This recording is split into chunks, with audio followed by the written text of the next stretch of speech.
Alright guys, today we're going to talk a little bit about getting that mirror image flat clear look. I've had a lot of questions about our wet sanding blocks.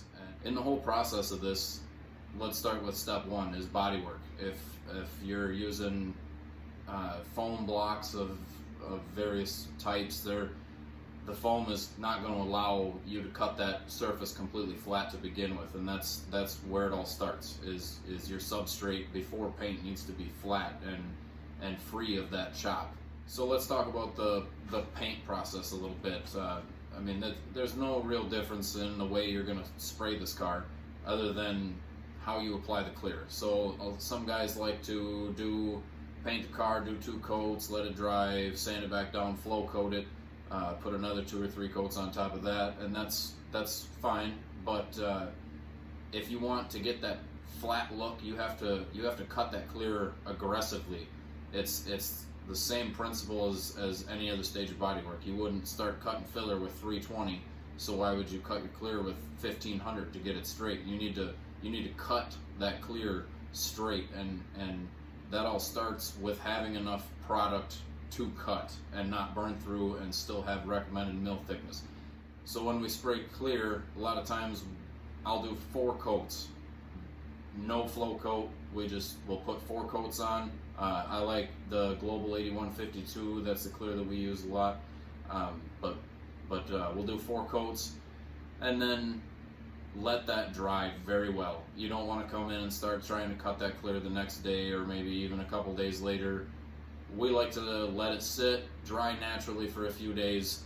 I don't bake in the booth, just mostly because of solvent pop and the issues you can have with baking in the booth and skinning. When you bake in the booth, say your air temperature is 140 degrees, your panel temp is not 140 degrees, and that clear is drying from the outside in. You're drying the skin of that clear before you're drying the bottom of your whole paint system, and you don't want to rush the products. So I like to let it dry naturally for a few days, and then up to a week, maybe 2, however long you feel is the right time. But then I'll come and bake it with an infrared light, and refer to the tech sheets, but 8152, I bake it at about 140 panel temp. You can use an infrared thermometer, works real well to monitor panel temp. But when you bake it, I like to bake it, give it a 10-15 minute bake at about 140, let it cool down, give it another day, come back, do it again. You want to get all those solvents out of that clear to prevent shrinking later. So as those solvents come out, it's going to shrink your whole paint system. All the solvents are coming out. That mill thickness is shrinking, and when you cut clear that has not been completely shrunken yet, that's when you get the shrinkage. You get a lot of the little sand scratches coming back and stuff like that. So you want to make sure you're clear, your whole paint system is well cured before you start to cut it. So now when I start to cut the clear, like I said, you got to start aggressive. We like to start with 600-800 grit, and then a lot of guys they'll give it an initial block and they'll use a DA after that. Well, that DA is ruining everything that you're working for. That DA is not flat.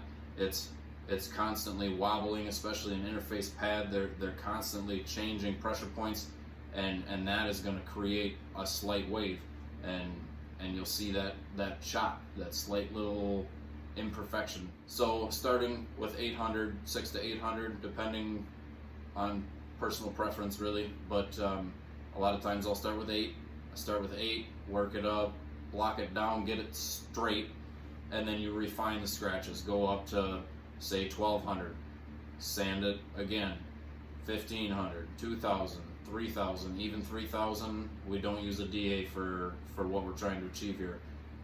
Even 3000 on the DA will give it that slightest little bit. You always want to use blocks, and a lot of guys like to use paint sticks, and that's another thing. Depending on the quality of the paint stick, it may or may not be really flat, But when you think about a paint stick, it's made of wood.